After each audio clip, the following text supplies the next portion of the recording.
Greetings and salutations, beautiful souls. We're going to read from the Be Not Afraid deck. Going to be using the book for it too. This is one of my newer decks that I got.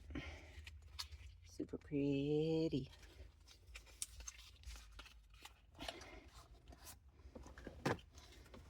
All right. See what we need to know. Hope you're taking care of yourself, accepting what you need, and accommodate yourself so you can suffer less. Got two cards, the Watchers and Zadkiel. The Watchers, Renegade Redemption, and Zadkiel, Mercy Me. So we are going to read it, number 43 and 44.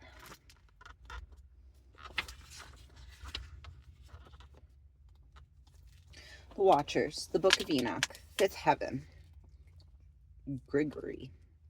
Renegade Redemption. The Watchers of Enoch 1 derive their name from the ancient Aramaic term meaning watcher, in the sense of a guardian angel. Their mythology detailed in the Book of Enoch is a compelling and cautionary tale of lust, temptation, and well-intentioned deeds leading to the unintended consequences. It chronicles the descent to earth of 200 fallen angels who, dazzled by their desires and the allure of human civilization, betray their heavenly mandates. In the second book of Enoch, these are called the Grigory, from the Greek, oh my gosh, I can't pronounce that, meaning the Watchers. This chapter delves deeper into elaborate description of 10 heavenly realms and epic battles between angels and demonic forces. The concept of NITZOT, here, that one, or sparks, written within Kabbalah, oh my goodness, within Kabbalah offers a reflective parallel to the narrative of fallen angels. This mystical idea posits that divine sparks are scattered throughout the material world, with every physical object containing fragments of the original primordial soul. The life's endeavor is to recover and elevate these fragments of light back to their spiritual origin. This act of redemption not only restores the sparks to the source of the point, but also amends cosmic rifts and contributes to the overall healing and unification of the universe. So, I'm going to take a pause right there.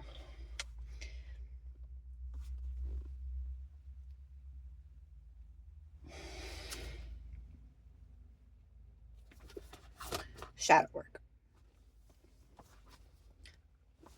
What they're describing, in a way, is also what our shadow work is. I call them soul shards. The little pieces of us that fleck off, got chipped off and ripped off by people, situations, circumstances, mindsets, life. And those parts of us got hucked into the fucking shadows to be preserved and hidden and essentially just kept safe from the world. But in that, we separate ourselves from it and bury part of ourselves. And most of us leave it until it withers and dies. But we have the power to be able to reclaim those bits of us. That's what that shadow work is. That's what those triggers are. You're triggered because there's a wound that needs to be healed. Finding the source of that wound and giving it unconditional love. Hearing what that wound has to say.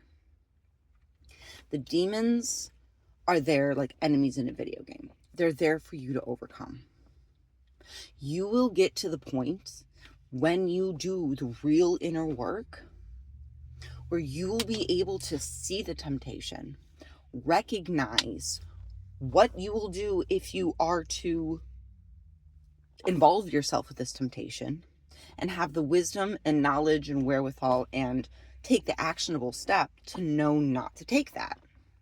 That doesn't mean you're never going to be tempted by anything again. It just means you know that you're going to say no. It means you've done the inner work so that no longer feels like an option that's worth taking. And in the Book of Enoch, when the angels fell,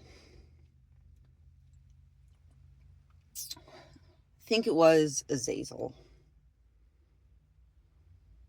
I think he was the only one that didn't do any sort of sexual deviancy. I don't remember, but I'm pretty sure that's who it was. But everyone else fell to different lusts and are different temptations and different lusts.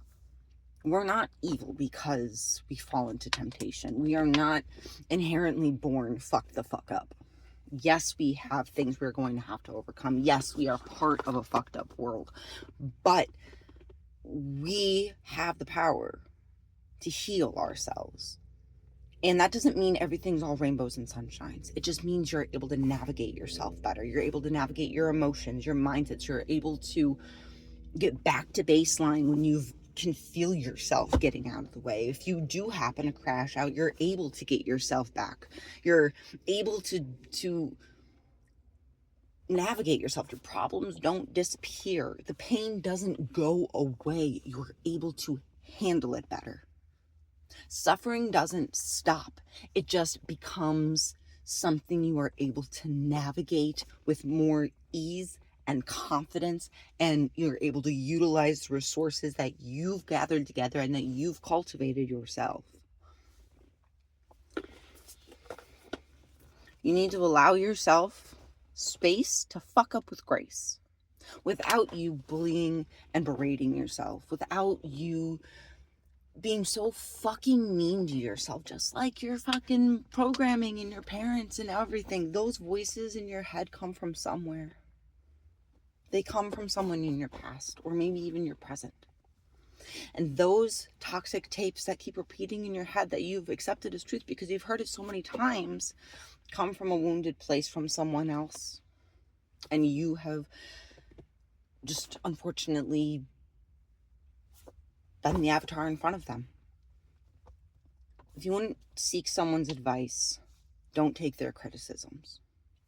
If someone's not in your life anymore and their voice rings through your head, I mean, anything that's not from love is not from source.